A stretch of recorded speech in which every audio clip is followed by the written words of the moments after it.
시작 기도를 우리들이 가장 익숙하고 그리고 큰 사랑으로 언제나 도와주시는 성모님께 바치는 성모송으로 시작을 하겠습니다. 성부와 성자와 성령의 이름으로 아멘. 함께 하실까요? 은총이 가득하신 마리아님 기뻐하소서. 주님께서 함께 계시니 여인 중에 복되시며 태중의 아들 예수님 또한 복되시나이다. 천주의 성모 마리아님 이제와 저희 죽을 때 저희 죄인을 위하여 빌어주소서. 아멘. 성부와 성자와 성령의 이름으로 아멘. 지난주에 시노드의 삶 첫 번째 분으로 유덕현 아빠 스님을 만나 뵀습니다. 아주 우리 삶에 유익한 픽들을 재미있게 전해주셨습니다. 그리고 마친 뒤에는 질문도 받아주셔서 조마조마했는데 아주 좋은 질문들을 해주셔가지고 좋은 시간이 되는 것을 보았습니다. 오늘은 시노드에서 만나는 두 번째 사람, 권길중 바오로 평신도가 맡아서 인사드리겠습니다.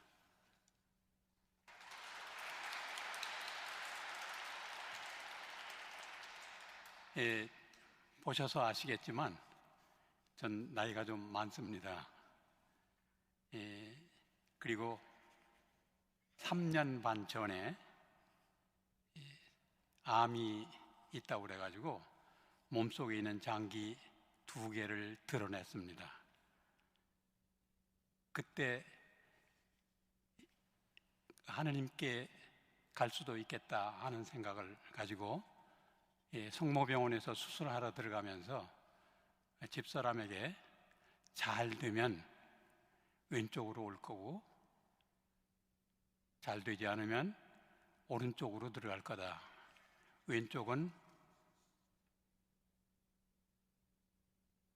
돌아가신 분들 가는 영안실이고 오른쪽은 입원실입니다.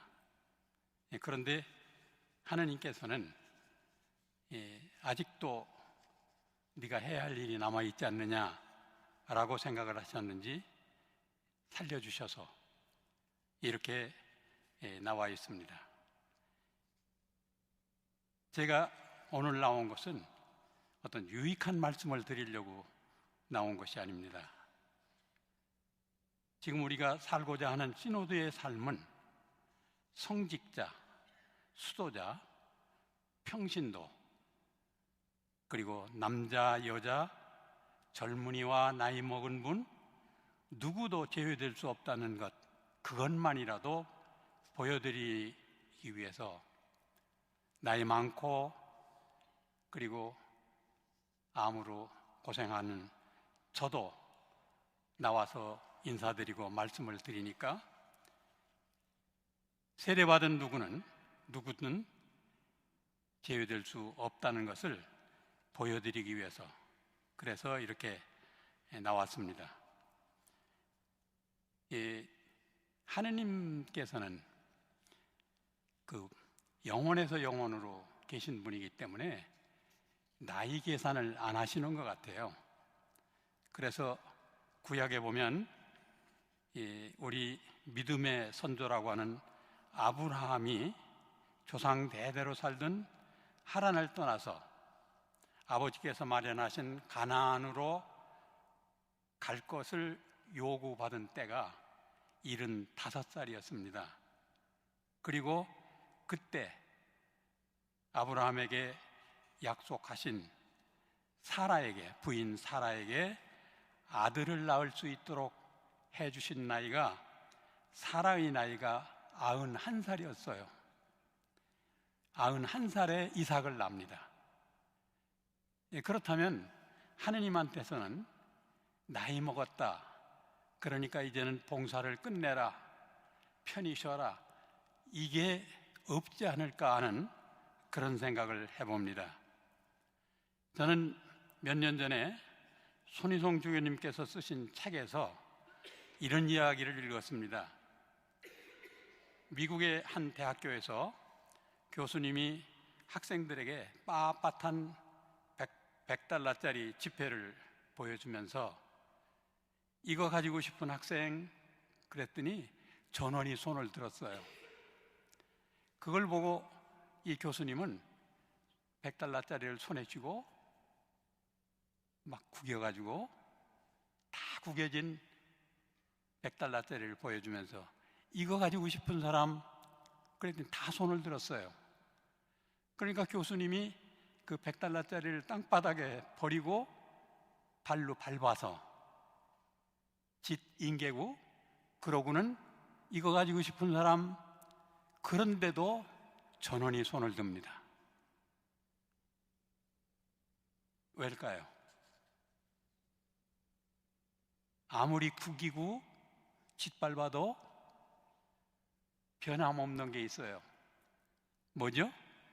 100달러요. 100달러는 변함이 없습니다. 우리 인간도 어떤 시련과 고통 그리고 어려움을 당한다 하더라도 전혀 변하지 않는 것이 있습니다. 그것이 하느님께서 우리에게 주신 우리 스스로의 정체성이 아닐까 이렇게 생각합니다.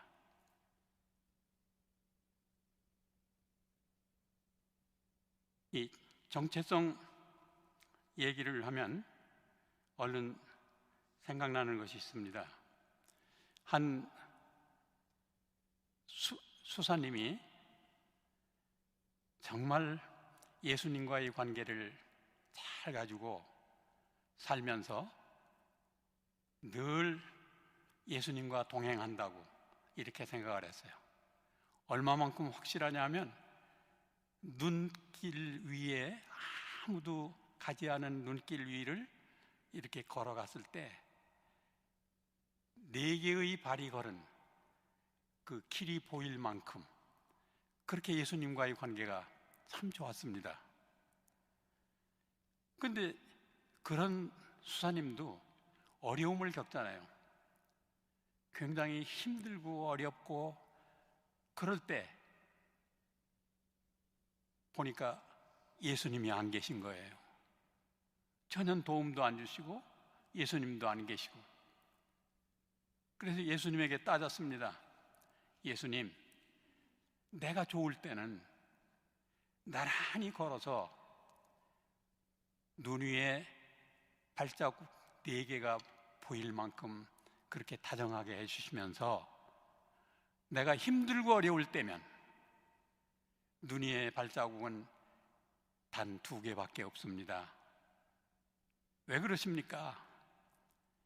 이렇게 따지고 들었어요. 그랬더니 우리 주님이신 예수님께서 뭐라고 대답을 하시느냐?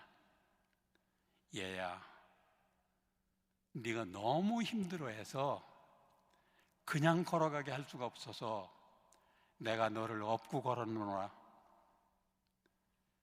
그 눈 위에 난 발자국은 네 발자국이 아니라 바로 내 발자국이다. 우리가 고통스러울 때 생각해 보면 혼자인 것 같아요.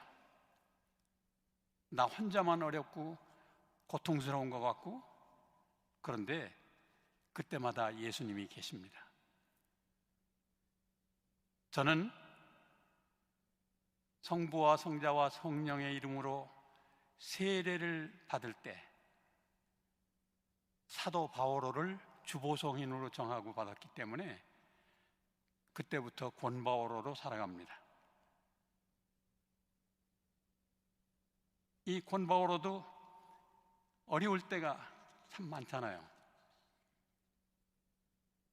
그럴 때 예수님께 매달리고 기도해도 응답도 없는 것 같고 힘듭니다. 그런데 어느 날 병원에 입원하고 있는, 제가 이제 포콜라의 회원인데 우리 회원 한 분을 병문안을 가자고 그래서 같이 갔어요. 그분이 이제 자기는 그 복송씨부터 이 사타구니까지 쫙 이렇게 수술을 해가지고 그 혈관을 건드려 놓았기 때문에 그 실밥을 뽑아야 되는데 그 실로 꿰맨 게 아니라 호치케스로 이렇게 다 찍어 놨다. 그래서 이걸 빼려면 내가 얼마나 힘들지 지금부터 떨린다. 그때 함께 문안 갔던 포클라리노 한 분이 그렇게 얘기했어요. 그분이 요셉인데, 요셉이 아프기 전에 요셉 안에 계신 예수님이 먼저 아픕니다. 그러니까 요셉이 아이고 아파 하기 전에 예수님은 더 아프십니다. 그러니까 이걸 실밥을 뽑기 위해서 내가 아픈 그 상황을 예수님께 맡겨드리면 어떨까요? 예, 그렇게 하겠습니다. 그런데 조금 있다가 간호사가 오더니 환자분 그러고 데리고 가서 실밥을 뽑고 들어오는데 싱글벙글 웃어요. 그래서 하나도 안 아팠느냐 그러니까 나보다 먼저 예수님이 아플 걸 생각하니까 안 아팠다. 우리 안에 계신 예수님은 나보다 먼저 걱정하시고 나보다 먼저 힘들어하시고 나보다 먼저 어려워하시는 분입니다. 우리가 이런 사람이라고 하는 자각을 갖는 것을 우리는 정체성이라고 그렇게 얘기합니다. 정체성 얘기가 나오면 어떤 형제님이 이렇게 말하더라고요. 불교를 믿는 이들은 불교에서는 불자, 즉 부처님의 아들이라고 말한다. 그리고 개신교 교회를 다니는 이들에게는 개신교에서는 성도님, 거룩한 물이라고 그렇게 부른다. 그런데 우리 천주교 형제자매들은 우리 교회에서 뭐라고 부르느냐? 신자라고 그러더라. 신자를 한문으로 써놓으면 믿을 신, 놈자, 믿는 놈.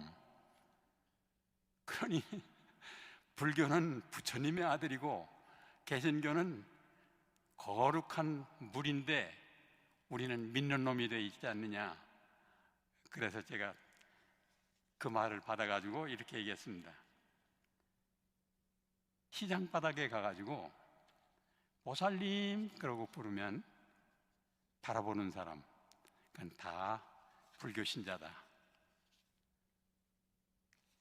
그리고 나서 집사님 그렇게 불렀을 때 바라보는 사람은 다 개신교 신자다.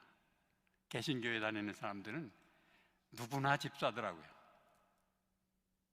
그런데 마지막으로 회장님 그렇게 불렀을 때 바라보는 사람은 다 천주교 신자다. 성당에 가면 회장님 말고는 없더라고요. 다 회장님이에요. 얼마나 좋으냐 이렇게 농담을 했는데 이건 농담이고요. 그러면 시노드의 삶에서 여러분이 두 번째로 만난 저는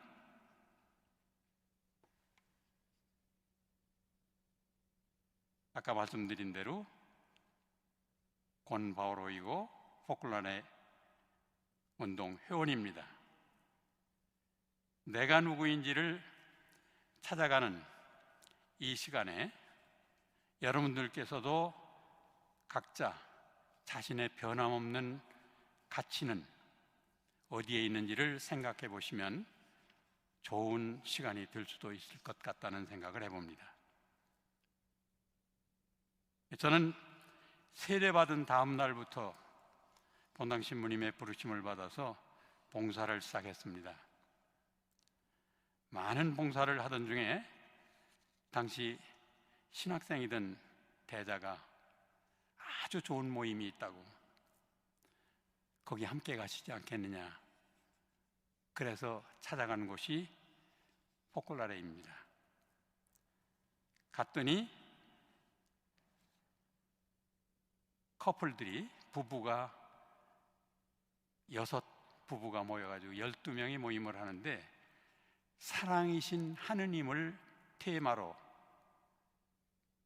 한 7분 정도 이렇게 묵상을 하고, 그 자기가 들은 것을 서로 나누는데, 나누는 그 나눔이 논리적이거나 하느님이 사랑이시라는 것이 아주 새롭거나 한 것은 아니지만, 그분들이 보여주는 그 따뜻함과 사랑은 저를 그냥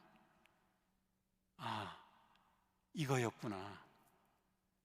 내가 성당에 가서 그렇게 열심히 매일 미사를 해도 느끼지 못했던 그 사랑이 여기에는 있구나.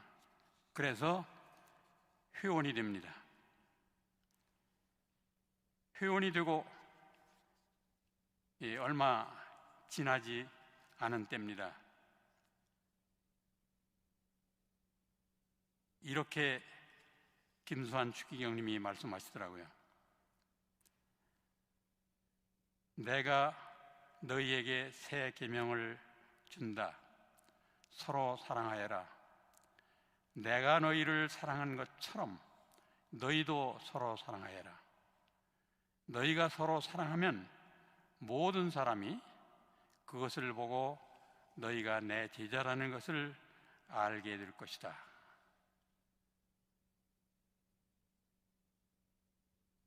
이 말씀을 주시면서 여기에서 가장 큰 포인트는 처럼이다. 예수님께서 내가 너희를 사랑한 것처럼 서로 사랑하라고 그랬는데, 예수님이 사랑한, 우리를 사랑한 그 사랑의 척도가 얼마나 되었느냐, 그 척도만큼 우리도 서로 사랑해야 된다는 그런 말씀을 해주셨을 때,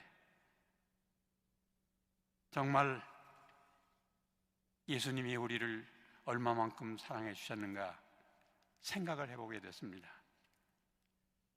우리들이 지은 죄를 용서해 주시기 위해서 천지를 창조하시고 전능하신 하느님이신 분, 그런 분이 아주 가난하고 유약한 모습으로 사람이 되어서 우리 사이에 와주셨습니다. 제가 개신교회 다닐 때 이걸 가지고 찬송가를 불렀었습니다. 요한복음 3장 16절이라는 것도 지금도 제가 기억합니다. 하느님이 세상을 이처럼 사랑하사 독생자를 주셨으니 누구든지 그를 믿으면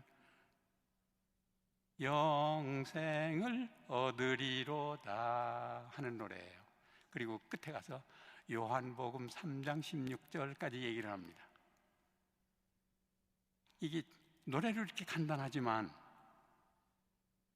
정말 하느님이 우리와 똑같은 사람이 되기 위해서, 그 중에서도 가장 가난하고 약한 사람이 되기 위해서 아기로 우리에게 와주셨다는 것, 이게 얼마나 큰 사랑인가를 먼저 생각해 봐야 됩니다.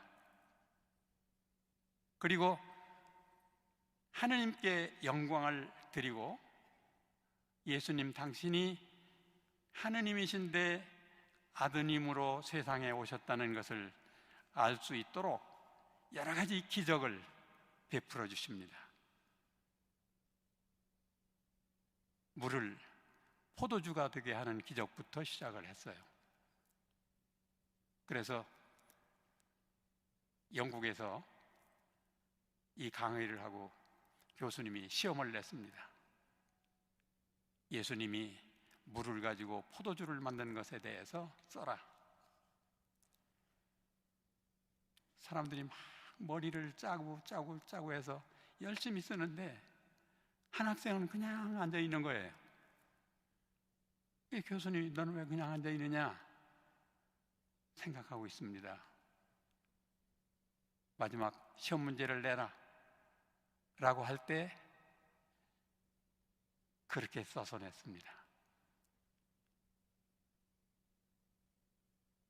물이 붉게 변하였다.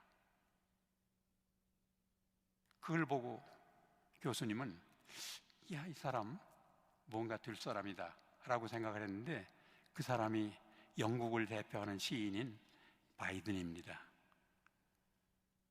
이 기적부터 시작해서 죽은 사람을 이렇게 세우는 기적까지 보여주면서 하느님이 전능하신 분이고 당신이 그 하느님의 아드님이시고 그래서 하느님께 영광을 돌려야 된다는 그런 것을 우리들에게 말씀해 주십니다.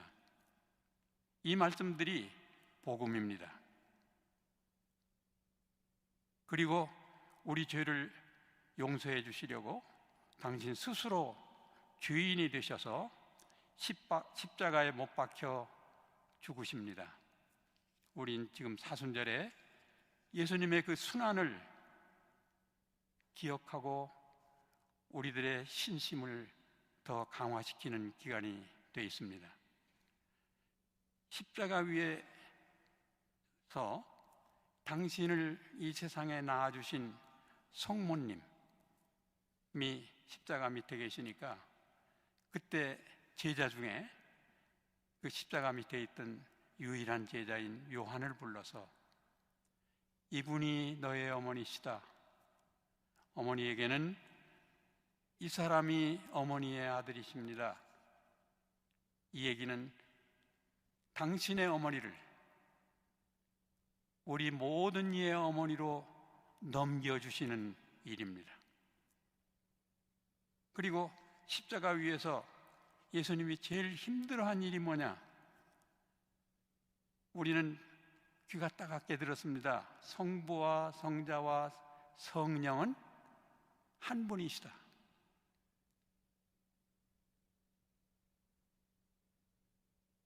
세 격이지만 한 분이시다. 이분들은 분리될 수가 없는 분들이에요. 언제나 하나입니다. 그런데 십자가 위에서는 우리 죄를 용서해 주시려고 성부와 성자가 서로 분리되는 이 어려움을 겪으십니다. 이게 얼마나 어려웠으면 예수님이 늘 아버지 하느님, 아버지 하느님, 하느님 아버지 이렇게 부르던 분이 아버지라는 말씀을 못하시고 하느님, 하느님 어찌하여 저를 버리셨나이까? 라고 외치십니다.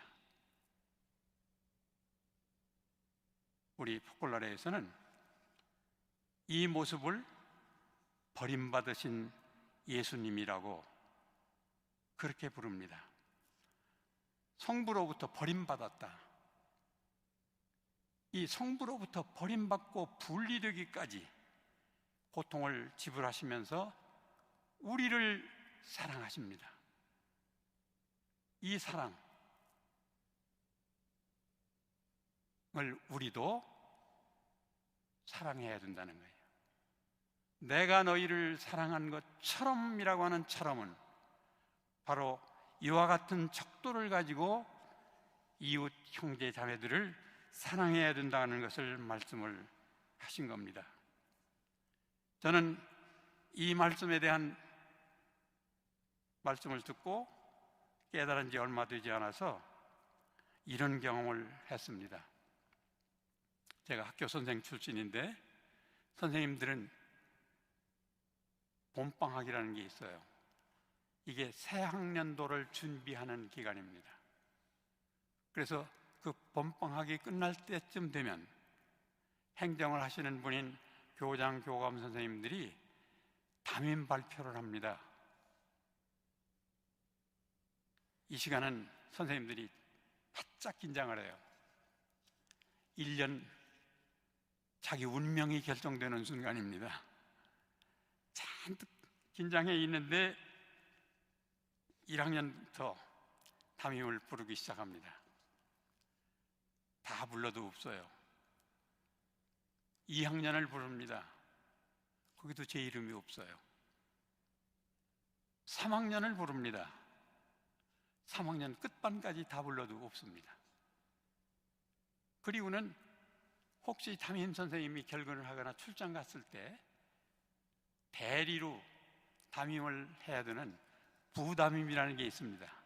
대개 2개 반이나 3개 반을 묶어가지고 한 사람씩 배정을 하는데, 부담임 발표를 다 해도 제 이름이 없어요. 정말 이상한 일입니다. 그리고는 교무부부터 시작해가지고 어느 부에 무슨 계를 맡는가를 쭉 발표를 하는데, 그 발표가 다 끝나도 제 이름이 없어요. 이거는 회사로 말하면 너 그만둬라 하는 얘기하고 똑같습니다. 보통 선생님들 좌석이, 초등학교는 잘 모르겠는데 중고등학교는 교무부 그러면 교무부 부장님 책상 앞에 교무부에 해당된 선생님들이 쭉 앉아서 자기 사무를 봅니다. 근데 저는 교무부도 연구부도 학생부도 아니니까 제 책상을 놓을 데가 없어요. 이런 상황에서 정말 분통이 터지고, 그래서 문을 박차고 나가면서 더럽고 안 입고 와서 내가 이 학교에 못 있겠다 이러고 싶을 만큼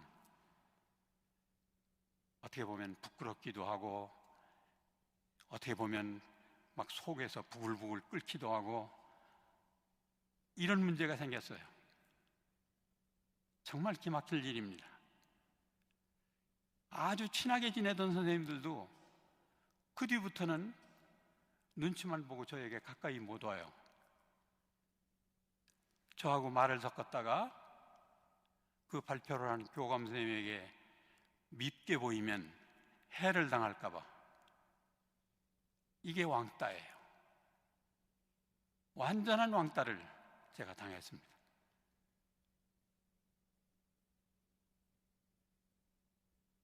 그런데 나도 모르게 오 주님, 당신만이 나의 전부이시고 나의 행복이십니다. 오 주님, 당신께서 저를 버리지 않으신다면 아무것도 잃은 것이 없습니다. 그리고 저 사람들을 용서해 주십시오 라는 화살 기도를 바칠 수 있었습니다. 이게 바로 철험에 해당되는 고통이구나 하는, 집에 가서 가족들에게도 말할 수 없는 외로움과 고통을 당하면서 그분들을 용서하고, 그리고 예수님이 떠나시지 않으면 내가 잃는 것이 하나도 없다고 하는 생각을 가지고 있게 됐는데, 이게 버림받으신 예수님이 나를 방문해 주신 것이다 이렇게 설명을 합니다. 그리고 버림받으신 예수님이 나를 방문해 주셨을 때 항상, 그때가 언제든 항상, 그리고 즉시 기쁘게 그분을 끌어안고 그분이 내 안에서 다시 부활할 수 있도록 해드려야 된다고 배우고 또 배우고 그랬습니다. 그래서 이 상황을 머뭇거리지 말고 내가 이긴, 내가 부활한 모습을 보여드려야 되겠다 싶어서 환하게 웃으면서, 책상을 놓을 데가 없으니까 그때만 해도 학교에서 종치는 야간고등학교 학생이 있었어요. 그 학생을 불러가지고 내 책상을 옮기는데 좀 도와줄 수 있겠니? 그러니까 그제야 몇몇 선생님들도 오시고 그래가지고 내 책상을 불끈 들고 그 학생의 책상 앞에다 내 책상을 놨어요. 둘이 앉았습니다. 근데 그 학생 보고 바람이 들어오는 문가에 앉으라고 할 수 없으니까 내가 문가에 앉고 그 학생을 안으로 들여보내줍니다. 정말 외톨이죠. 그렇지만 버림받으신 예수님을 사랑할 수 있었다는 데에서 크게 만족할 수 있었습니다. 이런 기막힌 상황을 연출했던 그분은 한 달이 채 가기 전에 다른 학교로 전근 발령을 받게 되셨습니다. 이미 용서한 분이기 때문에 그분의 송별회가 있을 것이라고 공지된 날, 공지된 시간에 제일 먼저 참석을 합니다. 끝날 때쯤 되니까 친목회장이 다음부터 2차가 있습니다. 그 2차를 갔어요. 마지막에 오늘 마지막 3차가 있습니다. 그 3차에 간 사람 중에 80명 중에 8명이 왔습니다.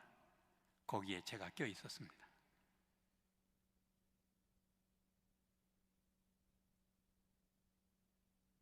떠나면서 3차 송별회가 끝나고 나니까 잠깐 보자고 그러더니 미안하다고, 내가 권생을 잘못 본 것 같다, 미안하다. 그래서 저는 다 잃어버렸습니다.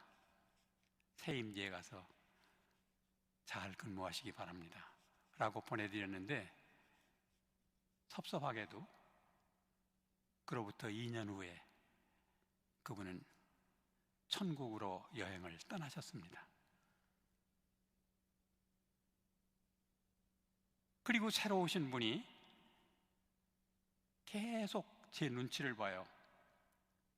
저 사람은 왜 다른 선생님들하고 같이 있지 못하고 문 앞에 있나, 그것도 궁금하고, 또 하나는 마침 교육청에서 학교별로 과제를 하나씩 나눠주고 가을에 평가를 하겠다고 했는데, 다른 선생님들은 모든 업무 분장이 있는데 저는 없잖아요.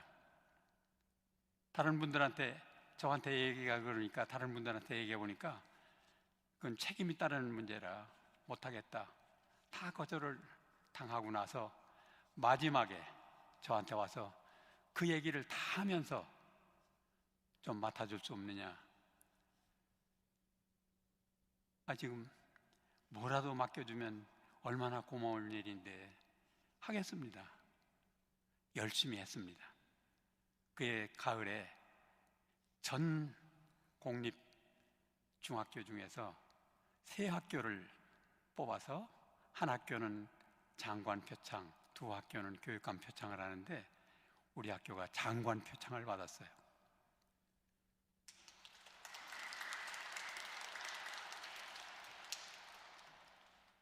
이게 바로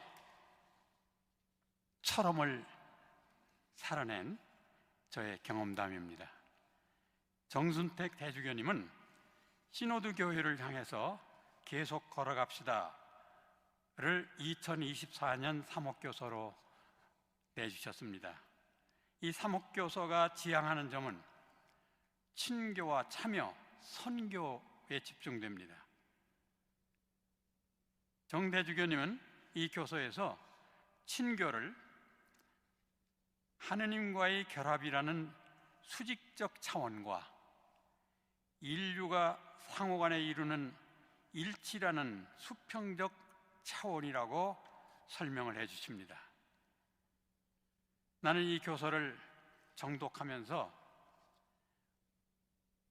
언젠가 성체 앞에 멍 때리기 조배를 하고 있을 때 저에게 들려주신 성령의 음성을 떠올렸습니다. 여러분, 하루에도 여러 차례 성호를 그으시죠? 지금도 한번 그어볼까요?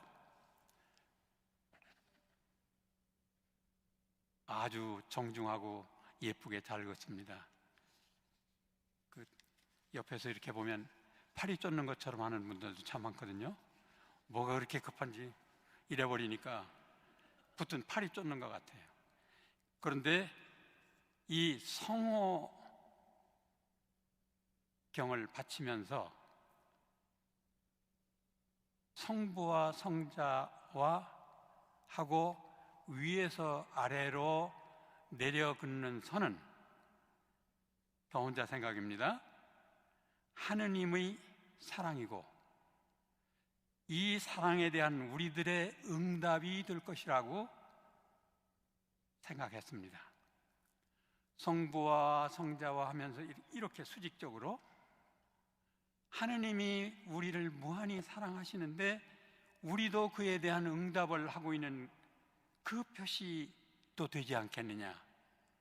그리고 성령의 이름으로라고 이렇게 긋는데, 이거는 우리끼리 서로 사랑하는 관계를 맺겠다고 하는 하나의 하느님과의 약속이 되지 않을까, 그런 생각을 해보게 됐습니다.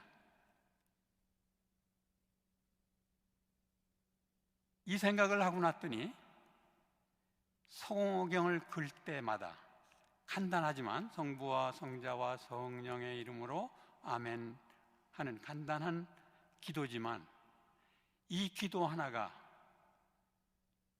저를 지탱시켜 줄 수도 있는 아주 훌륭한 묵상이구나 하는 생각을 자주 해봅니다.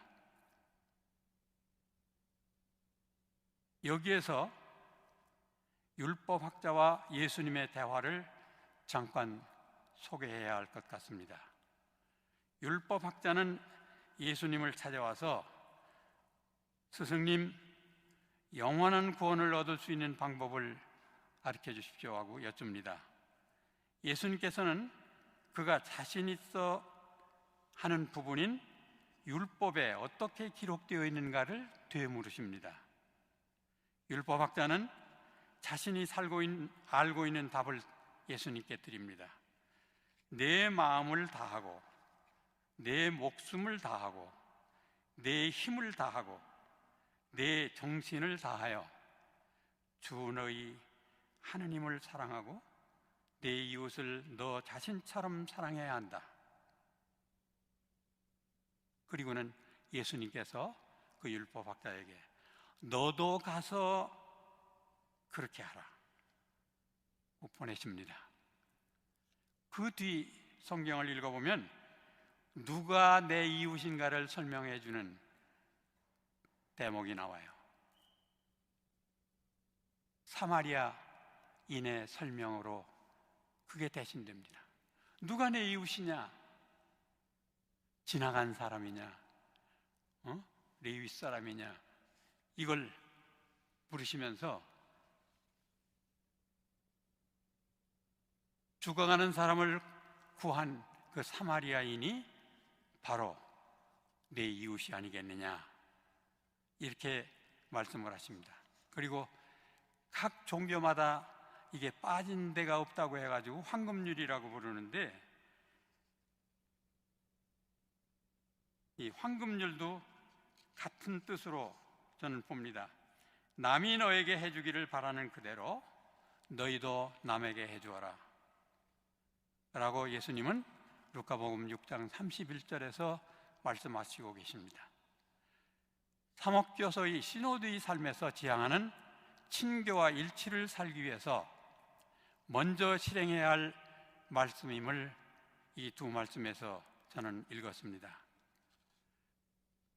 제가 회원으로 생활하고 있는 포콜라레 운동의 이념을 한마디로 간단하게 줄여서 말하라고 하면 일치입니다. 예수님께서 요한복음 17장에서 순환 전에 당신 자신을 위해서 성부께 기도하십니다. 아버지의 영광이 드러나게 해주시라고. 그리고 제자들을 위해서 기도합니다. 그리고 마지막으로 믿는 모든 이를 위해서 간절하게 기도하셔요. 저는 이들만이 아니라 이들의 말을 듣고 저를 믿는 이들을 위해서도 빕니다. 그들이 모두 하나가 되게 해주십시오.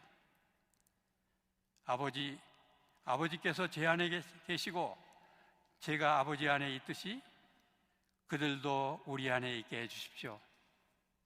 그리하여 아버지께서 저를 보내셨다는 것을 세상이 믿게 하십시오. 우리가 일치된 것을 세상이 보고 하느님의 예수님을 우리에게 보내주셨다는 것을 믿게 해달라고 얘기합니다. 마치 우리 모두에게 유언처럼 남겨놓으신 마지막 기도입니다. 일치해야 됩니다.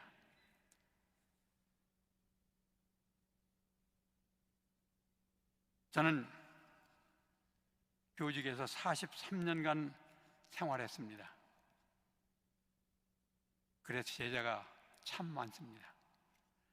제일 나이 많은 제자들은 올해 81살이 됐습니다. 교직 생활 말년쯤부터 학생들에게 봉사하는 삶을 가르치기 위해서 10년 넘게 학부모 봉사단을 운영했습니다. 저희들 단체를 거쳐간 사람들도 30만 명이 넘습니다. 그리고 서울대교구 평협회장과 한국평협회장을 4년간 맡아 했습니다. 호컬아래 운동 생활을 50년간 했습니다. 제가 이 말씀을 드리는 이유는 그렇게 해서 아는 분의 넓이가 넓어졌다는 말씀을 드리기 위해서입니다. 그 중에 많은 분들이 자신을 위해서나 자신의 가족, 친지들을 위해서 기도해 줄 것을 요청해 올 때가 있습니다. 그렇게 하겠습니다 라고 기도를 약속했지만 자주 잃어버립니다. 그래서 이것은 사랑이 아니다 그렇게 생각하고 그 뒤부터는 A4 용지에 기도를 부탁한 사람들을 그 상황별로 분류해서 기록을 해놨습니다. 아침 기도를 끝내고 묵상을 끝내면 그 A4 용지를 들여다봅니다. 누구를 위해서 오늘 하루를 살아야 되느냐, 누구를 위해서 오늘 드리는 미사 지향을 두고 미사를 해야 될까, 누구를 위해서 로사리오 20단의 지향을 해야 될까. 그렇게 하니까 잃어버릴 수가 없어요. 굉장히 많은 사람들, A4 용지로 지금 2페이지가 됐는데 아픈 사람이 덕분에 다 나섰습니다 그러면 이제 지우고, 또 돌아가신 영혼을 위해서 3년이 지났으면 지우고, 이렇게 해도 A4 용지 2장을 꽉 채웁니다. 오늘 아침에 문자가 하나 왔어요. 성령께서 바오로와 통화를 하라고 지시를 하시는 것 같아서 문자를 보냅니다. 전화했습니다. 근데 뭐라고 하는지를 알아듣기가 어려울 그런 친구인데 또박또박 말을 정확하게 해요. 서울대학을 나오고 좋은 회사를 다니다가 교통사고로 43일 만에 깨어난 친구인데 그걸로 해서 전신마비를 일으키고 말이 부자유합니다. 근데 오늘은 또박또박해요. 그래서 깜짝 놀라가지고 어떻게 이렇게 말이 정확하냐 그랬더니 기도해 주신 덕분입니다. 앞으로도 더 기도해 주십시오 라고 얘기를 하는데, 그럴 때 하느님께 정말 감사드립니다. 기도를 받는 사람뿐만 아니라 기도하는 사람에게도 이렇게 큰 기쁨을 주신다는 것을 저는 압니다. 제가 바치는 기도 중에 우리나라가 해방된 이후 숱하게 많은 공산화 위험이 닥칠 때, 그때마다 하느님께서 그걸 피하게 해주시는 은총을 베풀어 주셨다고 저는 생각합니다. 묘하게 우리가 공산화를 비껴갔어요. 얼마나 고마운 은총입니까? 그래서 우리나라를 은총을 주시는 아버지 하나님께 매일 바쳐드립니다. 싸움 좀 그만하게 해달라고.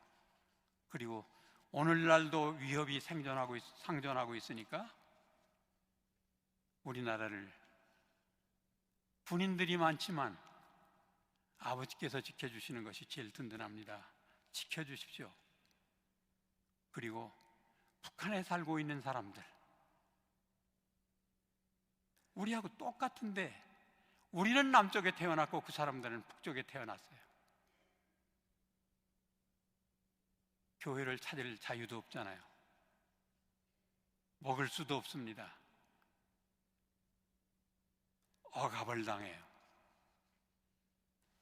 남한에서 만든 드라마를 봤다고 12년 감옥살이를 해야 되는 사람들입니다. 이분들을 위해서 기도하지 않으면 안 되겠다 싶어서 그분들을 위해서도 기도를 합니다.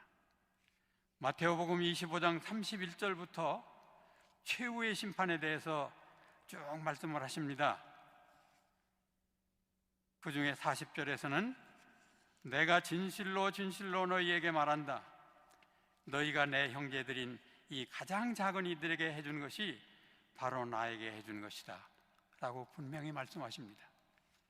우리들이 살아가는 이 시대에 가장 버림받은 사람, 가장 작은 사람, 그 사람들이 북한에 살고 있는 사람들이에요. 우리가 그 사람들을 잃어버리고 살면 안 됩니다. 북한 정권하고 대화를 하고 싶어서 열정을 다 쏟고 있는데 그게 아니라 북한에 살고 있는 사람,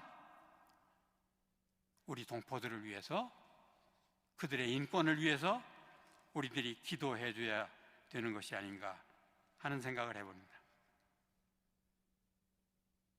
기도는 즉시성이 있는 화살 기도도 있고, 교회가 인진해 주신 염경 기도, 이걸 요즘은 소리 기도라고 표현하더라고요. 시편 기도, 그 다음에 예수님의 신비를 묵상하면서 성모님과 함께 바치는 묵지 기도, 기도가 아주 다양합니다. 그런데 포클라레를 창설하신 끼아라 루빅이 한국을 방문했을 때 한 젊은이가 이런 질문을 했어요. 기도를 해야 되고 또 기도를 들어주신다는 것도 알고 있지만 우리 한국 사람들은 너무 바빠서 기도할 시간이 없습니다. 학교 다닐 때는 공부가 바쁘고 학교를 졸업하고 나면 직장이 바쁘고 그래서 기도할 시간이 없습니다. 그랬더니 그거에 대한 답을 이렇게 해줍니다. 젊은이가 옷가게에서 옷을 파는 상인이라고 합시다.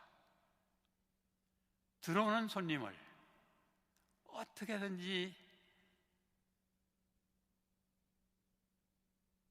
우리말로 꼬셔서 그 옷을 사가게 할 목적으로 친절을 베풀지 말고 그 들어오신 그분 안에 계신 예수님, 그분이 바로 예수님이다 라고 생각하고 그분에게 가장 적절하고 가장 가격이 합당한 그런 옷을 잘 골라서 입혀드린다면 이거야말로 기도 아니겠는가, 이렇게 대답을 해주셨어요.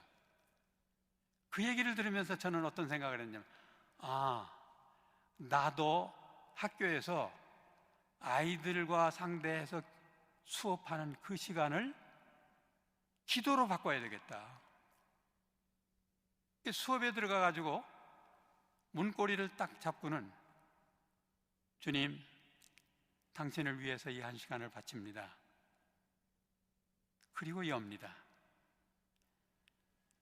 그러고 들어가서 보면 학생들이 다 예수님으로 보여요. 특히 못 알아듣는 학생, 버림받은 예수님입니다. 얘까지도 알아들을 수 있도록 정성을 다해야 해요. 이렇게 한 수업, 학생 안에 계신 예수님을 사랑해드린 그 수업의 결과는 제가 말씀드리지 않아도, 자랑 같아서 말씀을 못 드려요. 말씀드리지 않아도 너무 뻔하지 않습니까? 우리들이 하는 행위 자체가 기도가 되어야 됩니다. 저는 이제는 늙고 아픈 몸이니까 그저 기도하는 것만으로도 충분한 선교가 되리라고 그렇게 믿고 싶었습니다. 근데 프란치스코 교황님께서 작년 수요 일반 날연을 이용한 교리 강의에서 기도와 선교는 호흡과 같다 라고 말씀하시면서 사람이 호흡을 멈추면 사망하는 것처럼, 죽는다는 게 바로 호흡이 끊어지는 거예요. 죽는 것처럼 먼저 하느님을 믿게 된 우리들이 기도와 선교를 중단하면 죽은 믿음이라고 하셨습니다. 마치 옛날에 선교를 열심히 했으니까 이제는 좀 쉬어도 하느님께서 봐주실 줄 알았던 내가 굉장히 어리석어 보였습니다. 교황님은 기도가 들숨이라면 선교는 날숨이다. 지금 우리가 호흡을 하고 있지만 의식을 못하고 있는데 한번 의식하고 들어 마셔보세요. 뱉지 말고 그냥 계세요. 오래 견디시네. 이렇게 마셨는데 못 뱉으면 의사가 흰 천을 덮어요. 그 다음에 뱉었는데 못 마시면 의사가 흰 천을 덮어요. 그리고 사망시간을 알려줍니다. 그러니까 기도를 하면 선교도 병행해야 된다는 얘기입니다. 들숨과 날숨을 같이 호흡하지 않으면 살 수가 없으니까 이 교황님의 이 구체적인 설명이, 나이 들었다고 해서 내가 옆으로 비켜나 있어서는 안 되겠구나. 들숨 날숨을 쉬어야 되니까 나도 선교에 기여를 해야 되겠다. 그런 생각을 갖게 됐습니다. 대주교님의 교서에서는 선교가 종교적 상품의 마케팅이 아니라 하느님의 사랑을 드러내는 자비의 삶이다 라고 말씀하시면서 예수 그리스도 안에서 하느님의 사랑을 만난 그리스도인은 모두가 선교사다라고 말씀을 하십니다. 그러니까 예수님의 사랑을 우리가 느꼈다면, 이제까지 제가 예수님이 어떻게 우리를 사랑했는가를 말씀하셨는데 그걸 느꼈다면 이미 그분은 선교사다, 이렇게 대주교님은 정의해 주셨습니다. 저는 아침 묵상 자료로 우리 포콜라레 회원이면서 세계적인 석학인 토마소 소르지의 레세레 일 파레라고 하는 되는 것과 행하는 것이라고 하는 테마를 자주 묵상합니다. 선교 전에 자신이 사랑이 되는 것이 먼저라는 것이에요. 행할 때는 내가 아니고 내 안에 계신 예수님께서 행하도록 나를 비우고 그분이 선교를 하시도록 내어드려야 한다는 뜻입니다. 바오로 사도께서 갈라디아서 2장 20절에서 이제는 내가 사는 것이 아니라 그리스도께서 내 안에 사시는 것입니다 라고 고백한 것처럼, 내가 선교를 해서 훌륭해 가지고 그 사람이 성당에 왔다가 아니라 내 안에 계신 예수님, 그분이 일하신 거다, 나는 그냥 하나의 도구였을 뿐이다 라고 생각해야 된다는 겁니다. 제가 포콜라를 찾았을 때 젊은이들이 모여서 제인이라고 부르는데, 복음을 묵상하고 그 복음을 산 경험을 나누는 것을 보고 이거구나 라고 깨달았습니다. 뭐가 이거냐? 교육이라는 것이 일방적으로 주고 학생들은 일방적으로 받아들이는 것이 아니라 선생님과 학생 사이에 맺는 관계, 이것이 올바로 됐을 때 제대로 받아들인다는 거예요. 그래서 바로 학교로 들어와 가지고 선행단이라고 하는 단체를 만들었습니다. 한 단에 8명씩을 배정해 가지고 좋은 내용을 묵상하고 그걸 가지고 서로 자기 의견을 발표하고 하는 거였는데, 이게 한 주, 2주 지나니까 전부 선행으로 바뀌더라고요. 학교가 얼마나 복잡했으면 4교시 점심시간 끝나고 교실에 들어가면 교실 바닥이 하얘요. 화장지를 다 버려서, 휴지를 다 버려가지고. 그리고 싸워도 그냥 싸우는 게 아니라 여학생들인데 흉기를 가지고 싸워요. 죽기 살기로 사는 사람들처럼. 이걸 조직해가지고 8명으로 시작해서 2계단이 되고 3계단이 되고 이렇게 늘어나면서 많은 학생들이 그 학생들을 중심으로 해서 우리도 저렇게 살자 하는 학생들이 생겨가지고 지원자가 마구 늘어납니다. 그때 교장선생님에게, 교장선생님 매주 한 번씩 조회를 하는데 조회 때 교장선생님 하는 그 훈화를 안 하시면 안 되겠습니까? 그랬더니 교장선생님이, 내가 학생들을 만날 수 있는 유일한 시간이 그건데 그걸 뺏어가려고? 예, 뺏고 싶습니다. 권선생이 하려고? 아니요, 학생들에게 얘기할 기회를 좀 주고 싶습니다. 그랬더니 한 주만 해봐. 그래서 제일 처음 시작한 학생들이 고아원에 가서 고아들을 데리고 놀아주고 학용품을 사주고 한 그 얘기, 또 자기 집에서 시누이하고의 관계에서, 올케하고의 관계에서 원수지간처럼 됐던 사람이 선행단이 되고 난 뒤에 그 새언니를 위해서 빨래도 해주고 애기 기저귀도 빨아주고 했더니 관계가 달라진 얘기, 이런 얘기들을 조회 시간에 하니까 교장 선생님이 말씀하실 때는 듣는 애들이 없어요. 상상이 가지요. 근데 애들이 나와서 그 얘기를 하니까 조용하게 들어요. 그러니까 교장 선생님이 그 조회 시간 끝나고, 앞으로 계속 할 거야? 예, 그랬더니 가져가. 그래서 학생들이 발표를 하기 시작하고 하나씩 둘씩 이렇게 모여지기 시작해서 학교가 완전히 선행하는 학교로 바뀌어버렸습니다. 이게 어떻게 소문이 들어갔는지 그 당시 대통령인 박정희 대통령이 특별보좌관 5명을 파견해가지고 이게 어떻게 되는 건지 확인해봐라 와가지고 밤에, 제가 퇴근도 못하고 아이들이 선행단 수첩이라고 그래서 자기가 선행한 것을 기록해놓은 수첩을 읽고 그 밑에다 빨간 펜으로 이렇게 써주고 도움말을 써주고 했는데, 그거를 보더니 다른 설명 필요 없다고 그냥 돌아갔어요.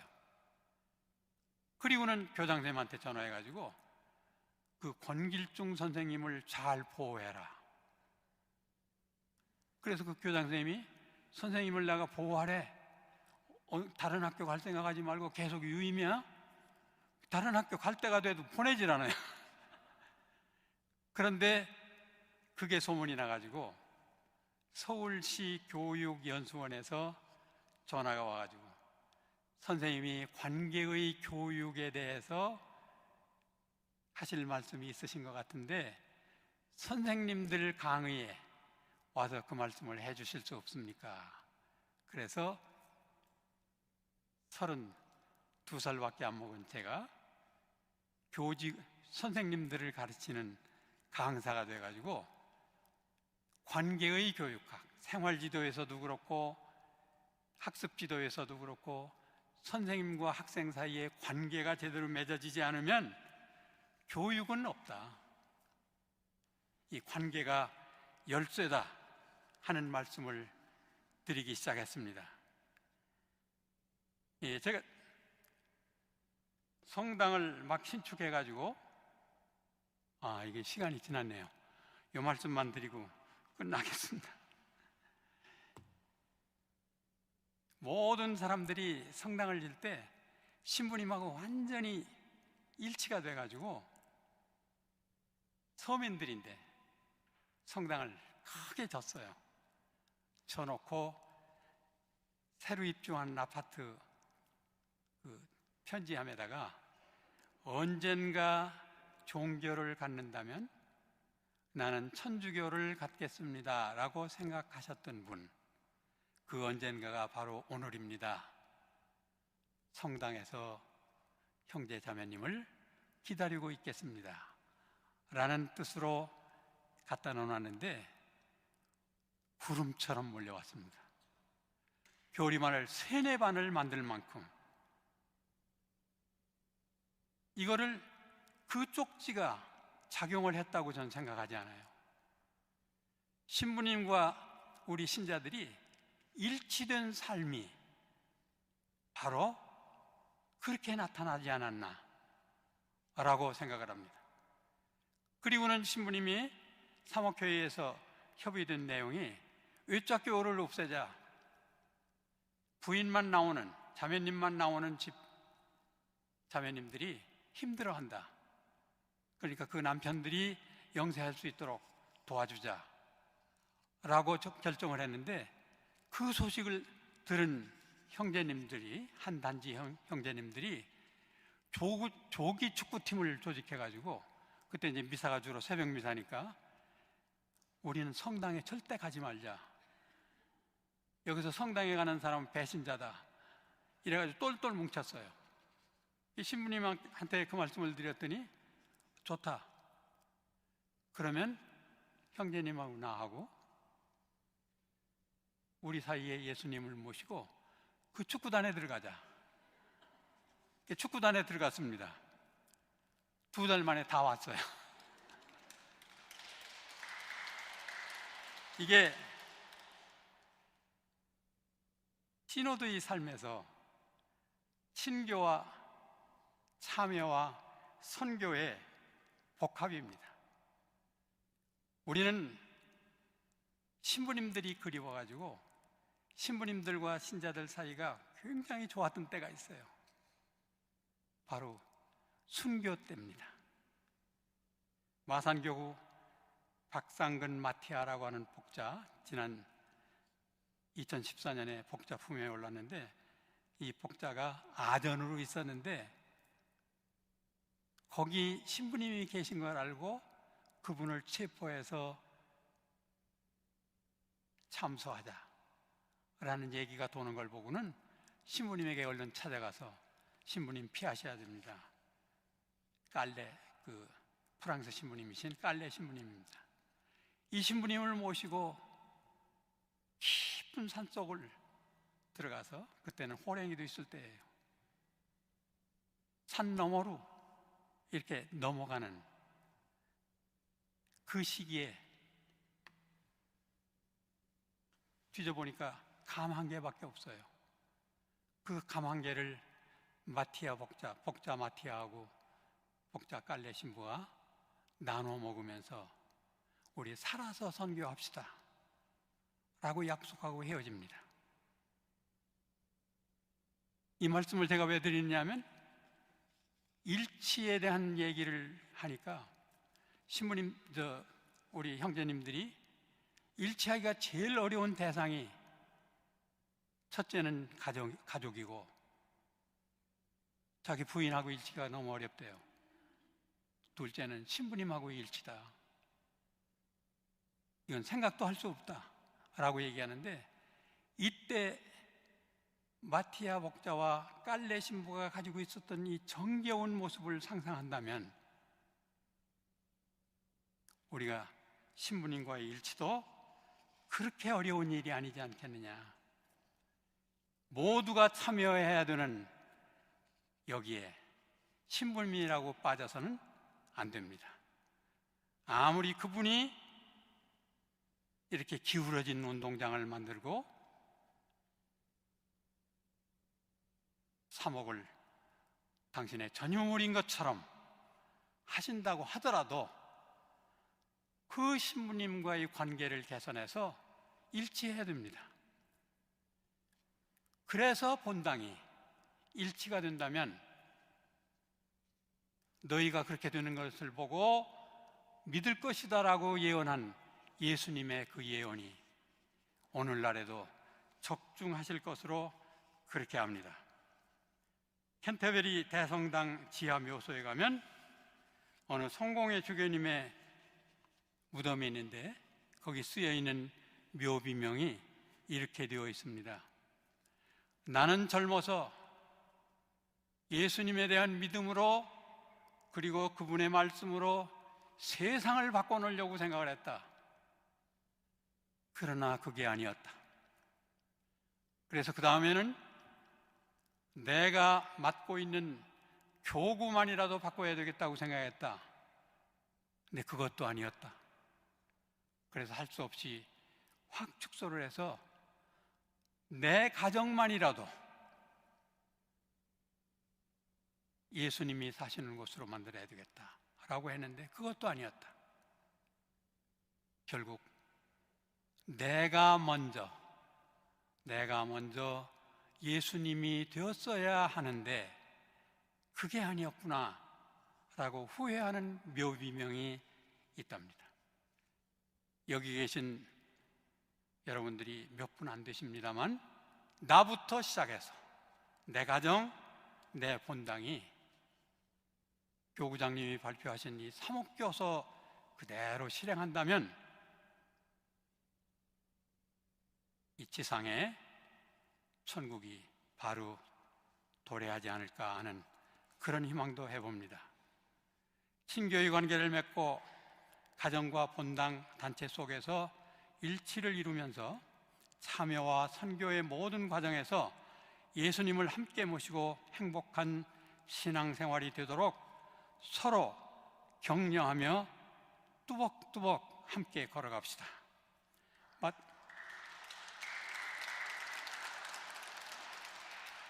마태오복음 18장 19절에서 20절까지의 말씀을 다시 한번 읽으면서 이 말씀만이라도 우리 가져가시도록 그렇게 해주시면 고맙겠습니다. 내가 진실로 진실로 너희에게 말한다. 너희 가운데 두 사람이 이 땅에서 마음을 모아 무엇이든 청하면 하늘에 계신 내 아버지께서 이루어 주실 것이다. 20절입니다. 두 사람이나 세 사람이라도 내 이름으로 모인 곳에는 나도 함께 있기 때문이다.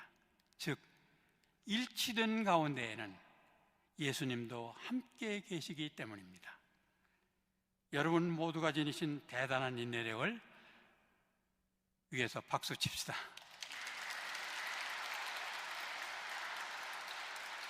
긴 시간 졸지 않고 들어주셔서 고맙습니다. 영광송으로 마치겠습니다. 성부와 성자와 성령의 이름으로 아멘. 영광이 성부와 성자와 성령께 처음과 같이 이제와 항상 영원히 아멘. 성부와 성자와 성령의 이름으로 아멘. 감사합니다.